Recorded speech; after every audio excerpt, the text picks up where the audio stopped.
Sí, sí, vamos. Bully, por favor, guíanos en una pequeña oración y vamos a... Señor, te damos muchas gracias por esta mañana, por estar aquí reunidas en tu nombre, Señor, para aprender de tu palabra. Te damos muchas gracias también por la disposición de Estelita y su esposo para estar aquí reunidas, Señor. Gracias por esta familia que ahora nos alberga para los estudios. Gracias, Señor, por todas las bendiciones que de ti recibimos, y también te agradecemos por todas las pequeñas tribulaciones y problemas que se presentan en nuestra vida, Señor, sabiendo que tú tienes el perfecto control de todas las cosas y que estas tribulaciones por las que pasamos pues nos acercan más a ti, Señor, y hace que pongamos los ojos en ti, Señor, no en nadie más. Te pedimos que el estudio que vamos a ver hoy lo sepamos aplicar en nuestra vida diaria. En el nombre de Cristo Jesús. Amén. Estamos en el libro de Filemón en el Nuevo Testamento, una carta que Pablo le escribe a su gran amigo y discípulo, hijo espiritual, Filemón.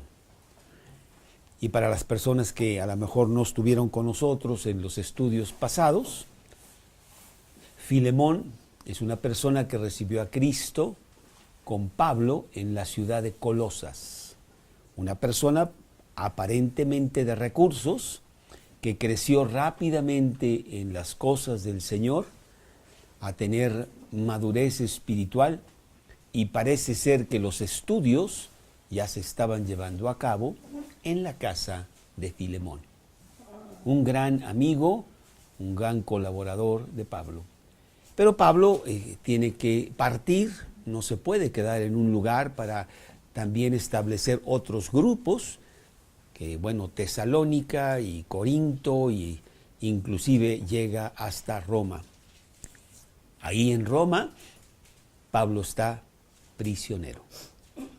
Y esta carta es una de las cartas de la prisión desde Roma. Filemón tiene un esclavo que se llama Onésimo. Bueno, pues una persona pudiente, pero no sé cuántos esclavos tendría. Y ese era el sistema de ese tiempo. Y Pablo no se mete en que si la esclavitud está bien o está mal, sino que él dice: yo trabajo con el sistema que está y yo presento a Cristo a todos. Onésimo es probable que haya visto o conocido a Pablo cuando Pablo estuvo en la casa de Filemón. Pero Pablo ahora está en la cárcel allá en Roma. Y bajo circunstancias que no nos dice la palabra de Dios, Onésimo escapa de la casa de Filemón. Bueno, y esa es una falta muy grave para un esclavo, puesto que tiene dueño que se llama Filemón. Y si lo pescan, es condena de muerte. Pero bueno, Onésimo escapa, quizá hasta con dinero que se haya robado de la casa de Filemón, no sabemos, pero él llega a Roma. Y con las circunstancias que Dios tiene planeadas para Onésimo, Onésimo acaba en la cárcel. Y ahí se encuentra con Pablo. Vaya coincidencia. Y bueno, Pablo tiene muchas cosas que compartirle a Onésimo. Le comparte el Evangelio y Onésimo recibe a Cristo en su corazón. No sabemos cuánto tiempo estuvo Onésimo con Pablo, pero evidentemente tuvo que ser un tiempo X, porque vemos crecer a Onésimo en las cosas de Dios. Y ahora Onésimo es también un cristiano, pues ya respetable, con cierta madurez.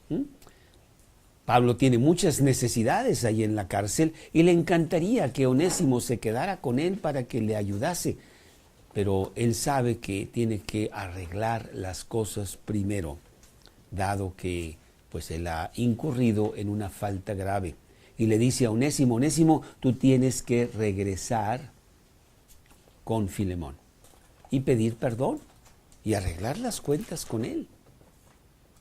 Bueno, Onésimo dice: sí, pero a lo mejor me mandan matar.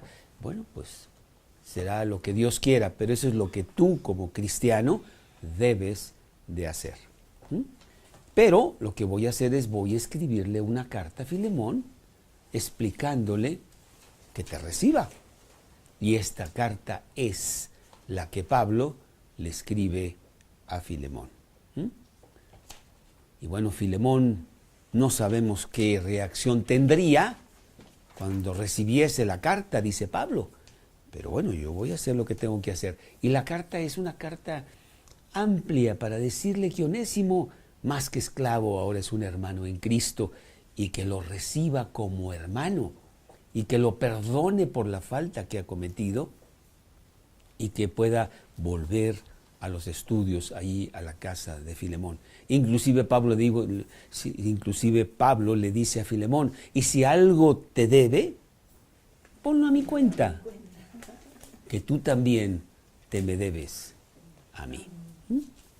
Bueno, pues no, finalmente no sabemos qué pasó, pero podemos especular que Filemón recibió a Onésimo y lo perdonó. Entonces es una carta que habla del perdón, ¿sí?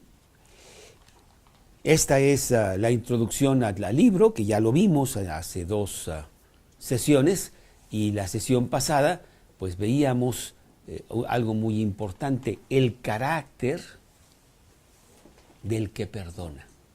No es fácil perdonar, ¿eh? Y yo creo que tú sabes perfectamente de qué estoy hablando. No es fácil perdonar. Se necesita una fuerza interna especial para perdonar a aquel que te ha agraviado fuertemente. Y esa fuerza es Cristo. Así como Cristo nos perdonó a nosotros, dice Corintios 4:32, así nosotros debemos de perdonarnos unos a los otros. Inclusive es tan importante este tema que lo pone en la oración al Padre. Perdónanos nuestras deudas, así como nosotros perdonamos a nuestros deudores. Mateo 6, versículo 12, 13, por ahí. ¿Sí? Es muy importante. Y bueno, y para que tú puedas perdonar, tienes que tener el carácter espiritual necesario para perdonar. Y bueno, hay que hablar un poquito de la palabra carácter, porque en México se usa tan mal esa palabra. No sé si has oído por ahí. Tiene muy mal carácter. Quiere decir que es un monstruo y que avienta los platos o no sé qué, ¿no? Tiene carácter. Quiere decir que él le pega al otro. No, eso no estamos hablando. La persona que tiene carácter es una persona que es un fuerte cristiano, estable, determinado, disciplinado, bondadoso, perdonador, tardo para la ira y grande en misericordia. Esa es una persona que tiene carácter y está forjando tu carácter para que tú seas así, para que tú tengas carácter cristiano. Y eso es lo que vimos la vez pasada. Y puedes, si no viniste, pues alguna de las personas aquí te puede pasar el estudio de las cosas que debe tener un cristiano para poder perdonar. Pero en esta ocasión vamos a ver las acciones del que perdona. Yo tengo todo el carácter para perdonar, yo sé, yo lo quiero hacer, pero nunca hago nada. Pues estoy mal, ¿verdad? No, necesito tomar acción. Y esto lo vamos a ver precisamente en este libro que tenemos de Filemón.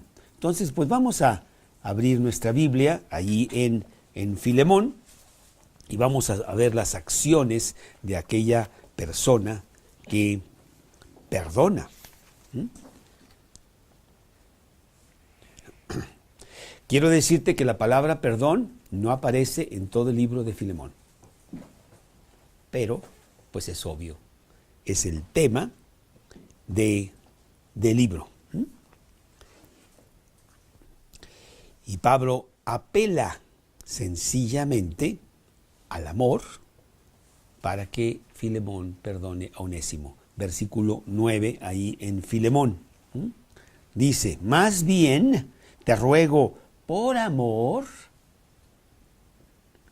siendo como soy Pablo ya anciano y ahora además prisionero de Jesucristo, te ruego por mi hijo Onésimo.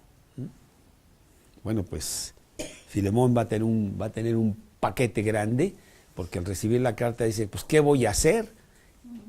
Mi padre espiritual Pablo me está pidiendo algo. Pues sí tengo que poner mucha atención a lo que él me está diciendo. Pablo asume que Filemón ya sabe el fundamento bíblico para perdonar. Filemón ya tomó muchos estudios con Pablo, Se juntaban todos los miércoles a las 11 de la mañana en casa. Bueno, no sé qué hora, pero se juntaban y entonces pues recibía estudios. Y estoy seguro que Pablo le dio muchas razones de por qué la persona cristiana es una persona perdonadora.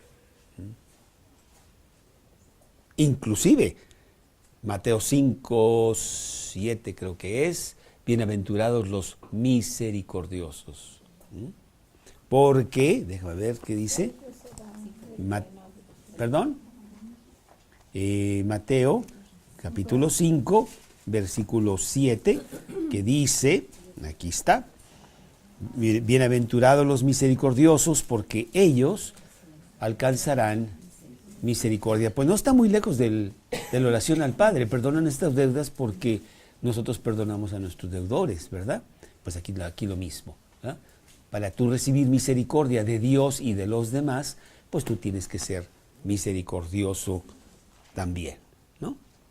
Y este fundamento se lo ha estado dando a Filemón Pablo. No le va a poner en la carta, pero le puede decir, ¿te acuerdas del estudio que te di el 14 de febrero del año 33? Y esto y lo otro, y ay, sácalo, métete en la computadora y ahí lo tienes. No, bueno, no sé, o lo tienes guardado en el pergamino de no sé qué. Ahí está. Pero te voy a recordar yo a ti en esta mañana lo que pasa cuando no perdonas,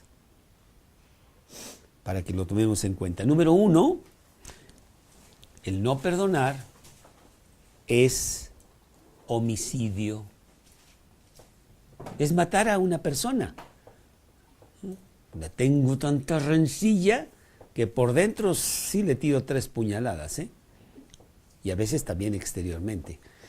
Mateo 5, 21 y 22. Mateo 5, 21 y 22, que dice, Mateo 5, 21 y 22. ¿Oísteis que fue dicho a los antiguos? No matarás, y cualquiera que matare será culpable de juicio. Pero yo os digo que cualquiera que se enoja contra su hermano será culpable de juicio, y cualquiera que diga necio a su hermano será culpable ante el concilio, y cualquiera que le diga fatuo quedará expuesto al infierno de fuego. Por tanto, si traes tu ofrenda al altar, déjala ahí tu ofrenda, versículo 24, y anda, reconcíliate primero con tu hermano. Si tú traes problemas de no poder perdonar, es difícil que tú tengas una buena comunión con Dios. ¿Sí? Mateo 22, 39. Mateo 22, 39, que nos dice, amarás a tu prójimo como a ti mismo. ¿Sí? Bueno, pues número 1, el no perdonar es homicidio. Número 2, el no perdonar es ofender a Dios. Salmo 51, 4. Salmos 51, 4, que dice, contra ti solo he pecado y he hecho lo malo delante de tus ojos, para que seas reconocido justo en tu palabra. Todo pecado es contra Dios. No es contra mi hermano, sí, pero él nada más es el que está enfrente, realmente es contra Dios. Entonces, cuando tú no perdonas, es que no estás perdonando a Dios tampoco. Mateo 18, 32 y 33. Mateo 18, 32 y 33. ¿No debíais tú también tener misericordia de tu consiervo, como yo tuve misericordia de ti? Entonces su señor enojado lo entregó a los verdugos hasta que pagase todo lo que le debía. Es la parábola de esta persona que debe dinero, mucho, mucho, mucho dinero. Y su señor lo perdona. Pero él no perdona a su siervo que solamente le prestó 26 centavos. Y ahora con la devaluación, pues era inclusive mucho menos, ¿no? Entonces, dice, ¿cómo es posible que tú no perdonas 26 centavos cuando yo te perdoné toda esta gran deuda? Y nos lo está diciendo a nosotros. Número 3, el no perdonar a otro nos priva de gozo de haber sido perdonados por Dios. Cuando no perdonas, pues hay ahí problemas en tu corazón, hay ruido, ¿no? Mateo 6, 14 y 15. Mateo 6, 14 y 15.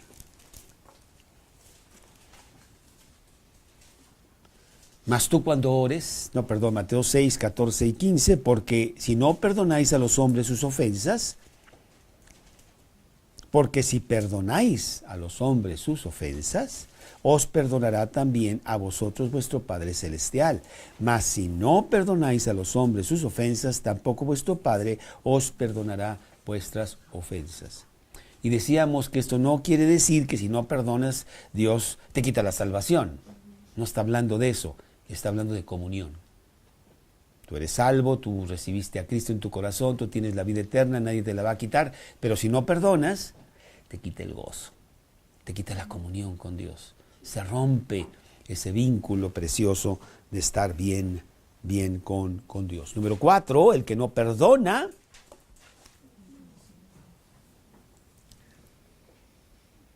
pierde la comunión con otros cristianos también. Porque pues ya andas mal y ya también con otros cristianos andas con problemas. ¿Pierdes la comunicación? Pierdes la comunión con otros cristianos. Mateo 18, 31. Mateo 18, 31, que dice, viendo sus consiervos lo que pasaba, se entristecieron mucho y fueron y refirieron a su señor todo lo que había pasado. Estamos hablando de esa parábola de que este señor le debía mucho dinero a su amo, pero no podía perdonar a alguien que le debía a él muy poquito. Y sus consiervos, pues también estaban desconcertados. Oye, te acaban de perdonar y ¿cómo haces eso? Pues fueron y se lo dijeron al jefe, ¿no? Entonces pierdes comunión tú con los demás cristianos, que son tus hermanos, que es tu familia, con la que la pasas muy bien y de repente ya no estás tan bien.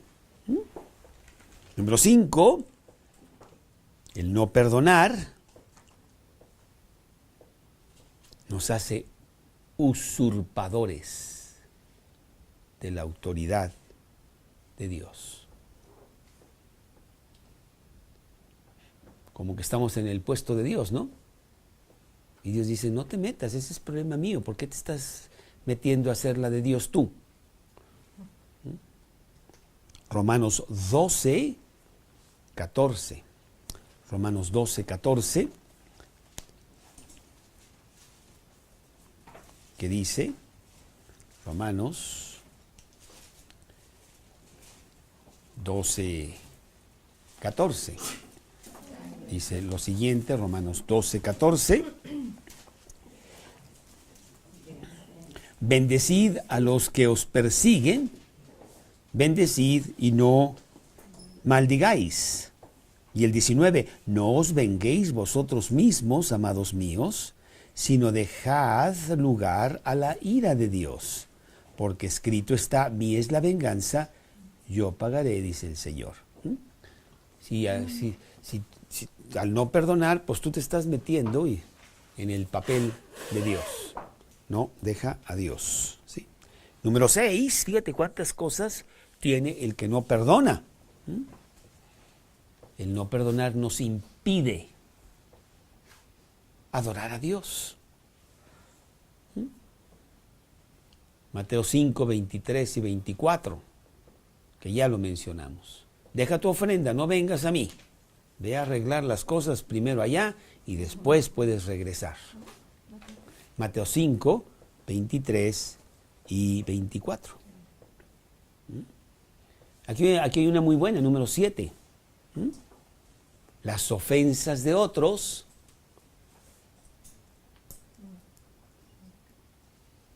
son una buena prueba para mí. Y ahí te avienta Dios un tirito a ver cómo lo pasas. Y luego reprobamos. Entonces dice Dios, no puedes pasar al siguiente nivel. Te quedas ahí. Te mandé un tirito. Vero te prestó la pluma y tú no se la regresaste. Ella está furiosa y no te puede perdonar. Y la verdad, ahí en la esquina vale 2 pesos. O sea, ya. Pues no, ahí te quedas. Entonces, para adorar, para que nosotros podamos pasar la prueba y tener mejor situación y crecer en la palabra, pues hay que perdonar. Mateo 5, 44 y 45. Mateo 5, 44 y 45.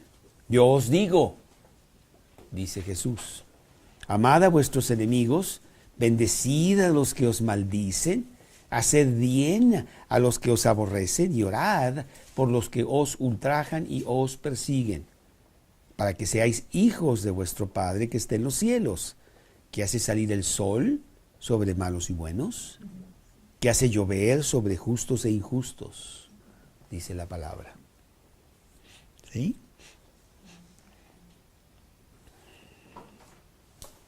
Y número 8, otra marca del perdón. Debemos perdonar aunque no sea buscado por la otra persona.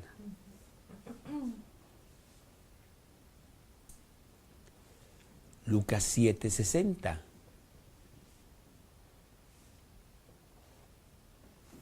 Lucas 7:60, que es el pasaje de la muerte de Esteban, que perdona a los que lo están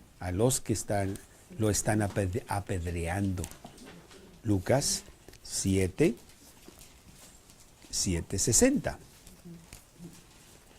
Que dice, y puesto de rodillas, clamó a gran voz, Señor, no les tomes en cuenta este pecado.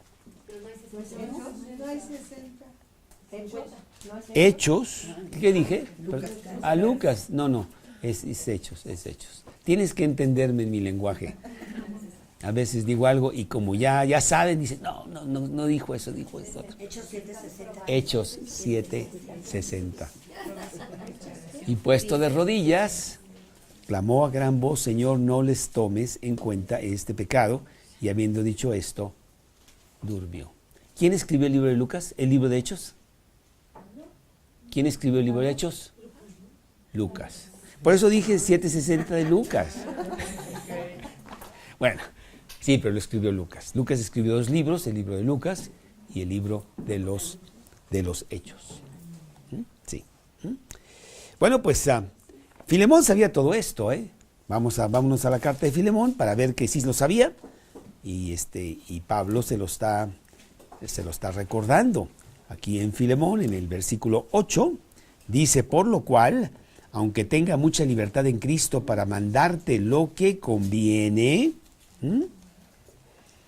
tengo mucha libertad, pero ya te lo he dado en estudios. Pablo podía usar su autoridad para ordenar a Filemón que lo perdonara, pero no le está ordenando, ¿eh?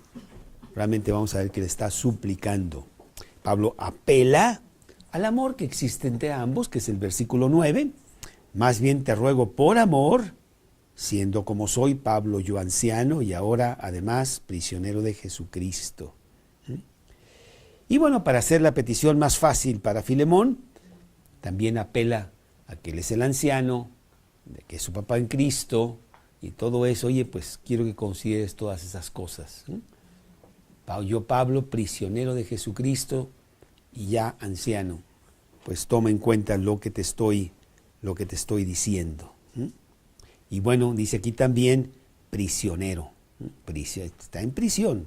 Pablo no la está pasando muy bien. Y sin embargo, pues le manda esta carta a Filemón, que probablemente está muy bien en su casa, y le dice, quiero que consideres esta situación de parte mía, de parte de Pablo. Muy bien, y Pablo le va a decir qué tiene que hacer. Aquí están las acciones que estamos hablando. ¿Qué acción debemos nosotros de tomar ante la situación del perdón? Y lo primero es recibimiento. Recíbelo. No sé si tú te acuerdas en el Antiguo Testamento, pero el rey David tuvo un problema muy grave con su hijo favorito, que se llamaba Absalón. Y porque, bueno, el niño nada más mató a su hermano, ¿no? Cosas de muchachos. Y entonces tiene que escapar porque David está muy enojado. Y estuvo 3 años fuera. Y cuando finalmente, pues David lo perdona, su hijo, Absalón regresa, pero David no lo recibe. Eso fue una falta terrible que va a traer muchas consecuencias para David. Y no, bueno, lo que tienes que hacer es recibirlo. Oye, vengo a tocar, vengo a hablar contigo. No, dile que no estoy muy enojado. Pues no has hecho nada. Hay que recibirlo. Y esos son los versículos que vemos aquí del 10 al 14 en la carta a Filemón.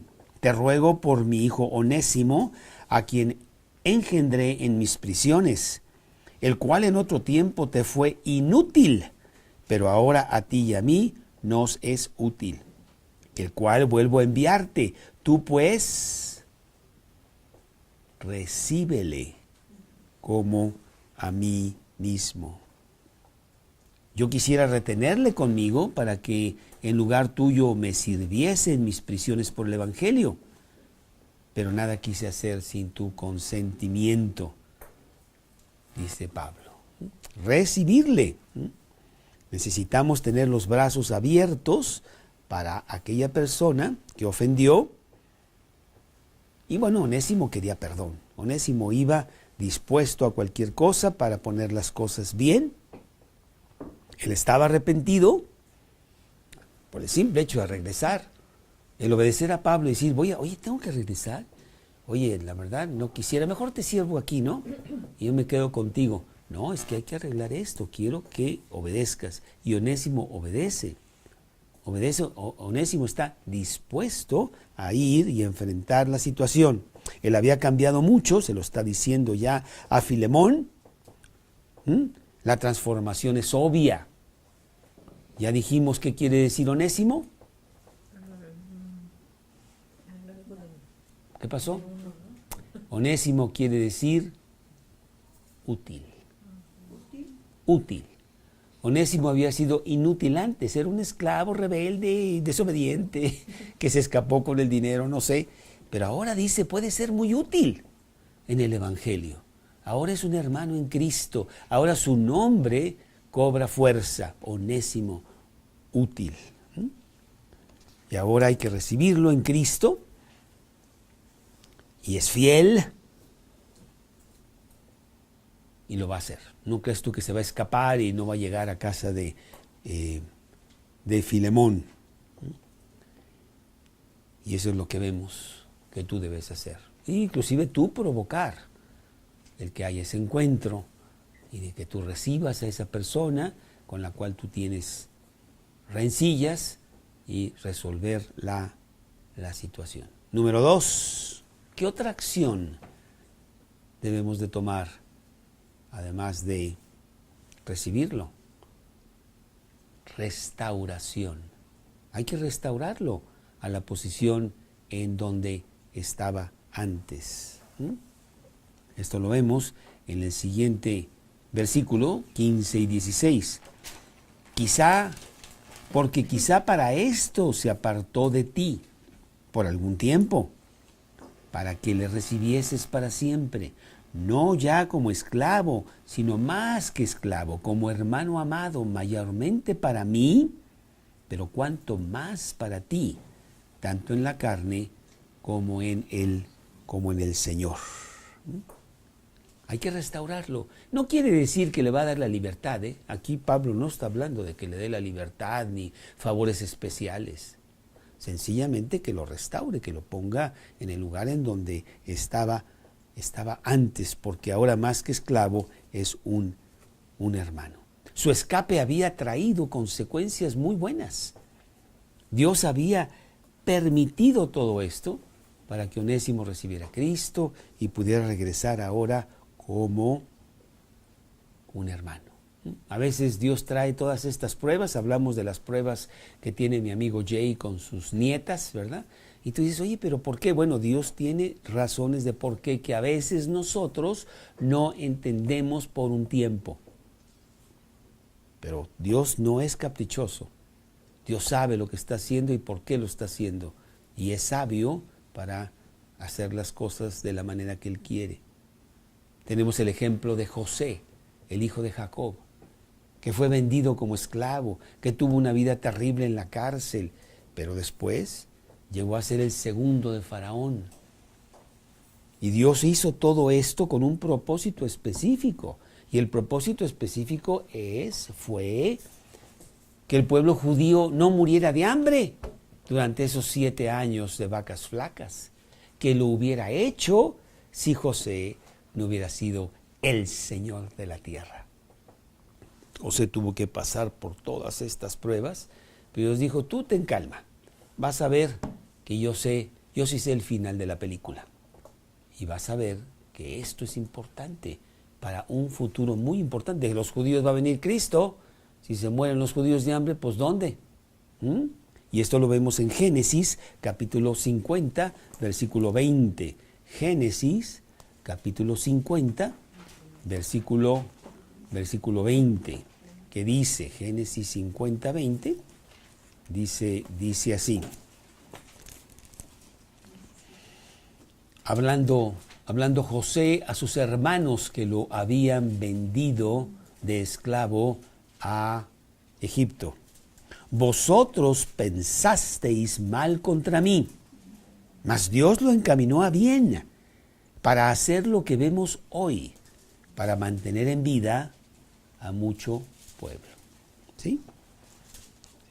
Entonces, pues tenemos siempre que considerar el plano de Dios y no el plano nuestro.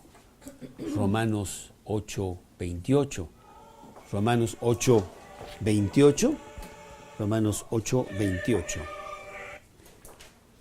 Romanos 8:28, que dice que todas las cosas nos ayudan a bien.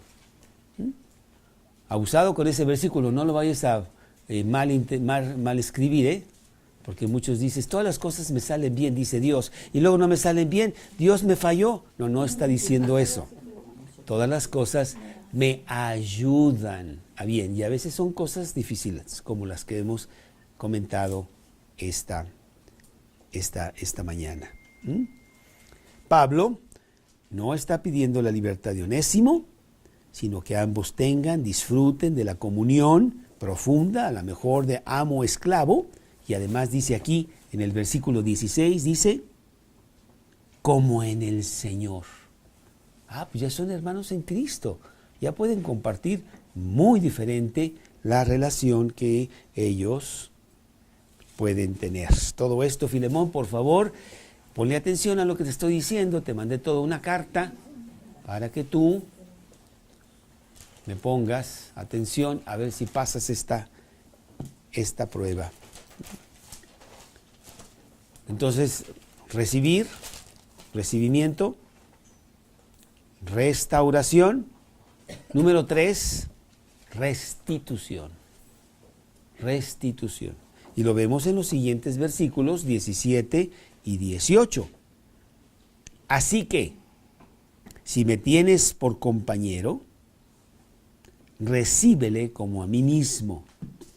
y si en algo te dañó o te debe, ponlo a mi cuenta. Bueno, pues aquí está muy fuerte, ¿no? Recíbele como a mí mismo. ¿Ah? Saca un retrato de Pablo y cuando lo veas, póntelo enfrente. Pablo es el que está yendo a pedirte perdón y que por favor lo recibas otra vez como esclavo. Está fuerte. Pero se va a restituir, las faltas se restituyen. Dice Pablo, ponlo en mi tarjeta de crédito. No sé si tengas el número, si no te lo envío por WhatsApp. Ponlo a mi cuenta, le dice Pablo. No sé, quizá Filemón ya tenía otro esclavo, Onésimo ya no tenía chamba, no sé, el dinero que se robó, etcétera. La restitución siempre es necesaria. Pero Onésimo no tiene dinero, bueno, pues dice Pablo, yo lo pago, no te apures. Números 5,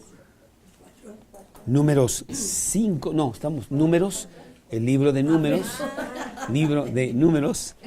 capítulo 5, Números 5, versículo 6, Números 5.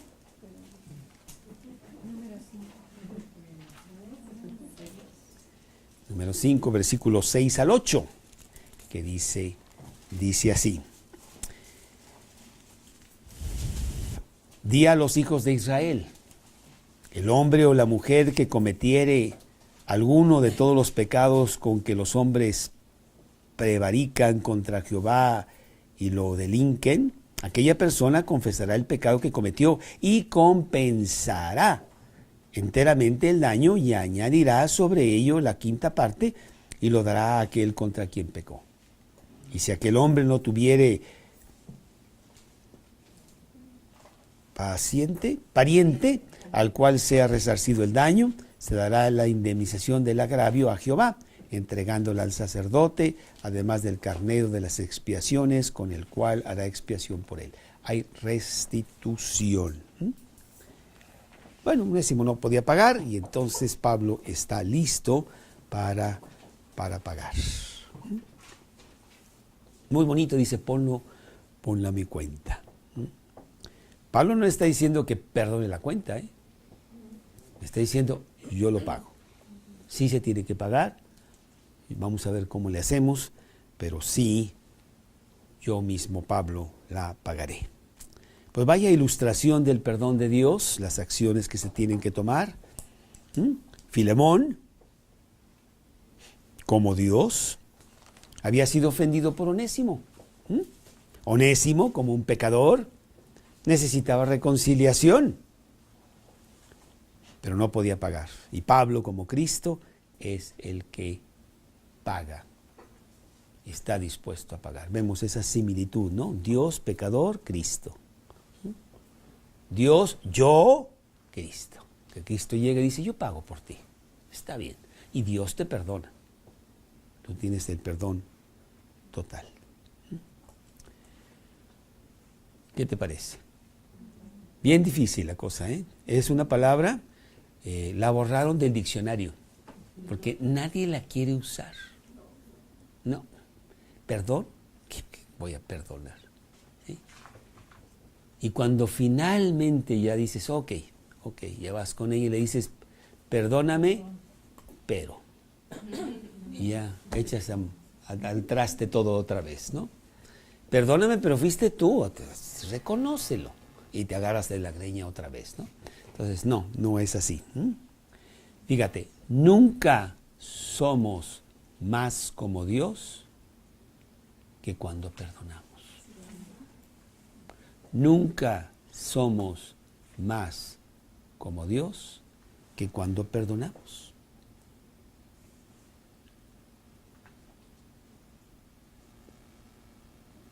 Nunca somos más como Cristo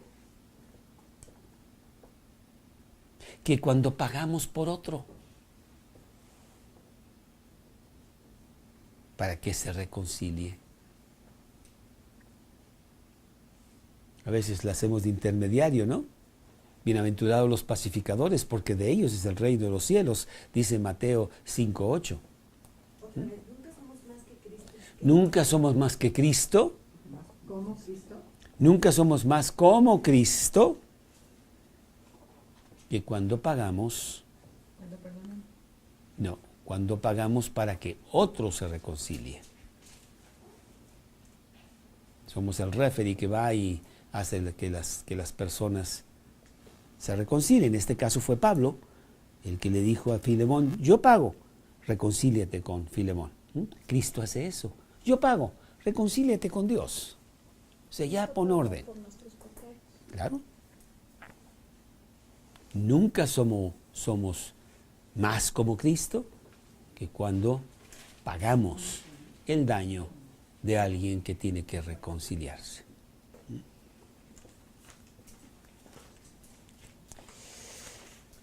Bueno, pues déjame ver qué dice aquí Filemón 2. Vamos a Filemón 2. Primera de Filemón, segunda de Filemón. ¿Qué era lo de los pacificadores? Mateo 5:8. No está en mi Biblia. Este es Filemón 1, Filemón 2 no está en mi Biblia. Filemón 2 es lo que pasó. Pero, ay Dios, no lo pusiste. ¿Por qué no lo pusiste? Pues a ver qué pasó y todo el chisme, ¿no? Pues no. Queremos imaginarnos que maduro Filemón perdonó a Onésimo y se acabó la situación, colorín colorado, ¿no? Eso es lo que queremos pensar que pasó ante la autoridad reconciliadora de Pablo, que le pidió a Filemón que perdonara a Onésimo. Vaya enseñanza tan bonita para nosotros, que sin duda tú la puedes aplicar hoy en tu vida. Porque si no te peleaste hoy en la mañana con alguien, seguramente fue ayer o hace un año o hace 10. Y traes ahí algunas cosillas que hay que poner en orden y limpiar. Entonces, para la semana entrante, por favor, necesito que se memoricen todo el libro de Filemón. ¿Por qué se ríen? Nada más son 25 versículos. Bueno, no sé si te lo vas a memorizar, pero que la enseñanza sí quede bien memorizada para que tú la apliques en tu vida. Entonces Filemón perdonó a Onésimo por hacerle por Pablo. Bueno, Filemón, yo estoy seguro que perdonó. Filemón perdonó a Onésimo bajo la recomendación de Pablo, claro. Ahora, no sé si Filemón, siendo ya un cristiano maduro, de todas maneras lo hubiera perdonado. No necesitaba la carta, pero Dios nos la pone ahí para que podamos encajar bien la enseñanza de que Dios nos perdona al yo Onésimo a través de una persona que me reconcilia, que es Cristo, ¿no? Y de esa manera hay esa similitud o ese ejemplo, ¿sí? Y la semana entrante pues continuamos con el cuarto estudio de Filemón, que es los motivos del que perdona. Y lo veremos la semana entrante. Entonces vemos que de la palabra de Dios podemos sacar tanto, pequeño librito aquí, que no pensaríamos que es de gran importancia, es de tremenda importancia para nuestra vida práctica del día de hoy. Señor, muchas gracias te damos. Te damos muchas gracias porque pues tú nos perdonaste a nosotros, pecadores terribles que no merecíamos ningún perdón, irreconciliables y rebeldes y desobedientes, pero en tu maravillosa gracia y misericordia pues nos buscaste, nos convertiste tú, nos perdonaste para tener ahora la comunión contigo. A través de este gran reconciliador, Cristo, que pagó por nuestros pecados para que la cuenta estuviera pagada. Gracias, Padre, y pues gracias por la enseñanza para que también nosotros hagamos lo mismo. Y tomo la oportunidad para pedirte, Señor, por Mauricio, que pues tiene problemas de salud y tuvo que ir con el cardiólogo estos 2 últimos días. Te pido, Señor, por nuestros problemas, nuestras cosas, para que realmente pues tú limpies y nos mantengas muy unidos a ti. Y te pido, Señor, por la plática de Navidad, que solamente está unas 2-3 semanas y que queremos que la gente escuche que hay un verdadero significado en la Navidad que trasciende la cosa barata que el mundo pregona que es la Navidad. Te lo pedimos en el nombre de Cristo Jesús. Amén.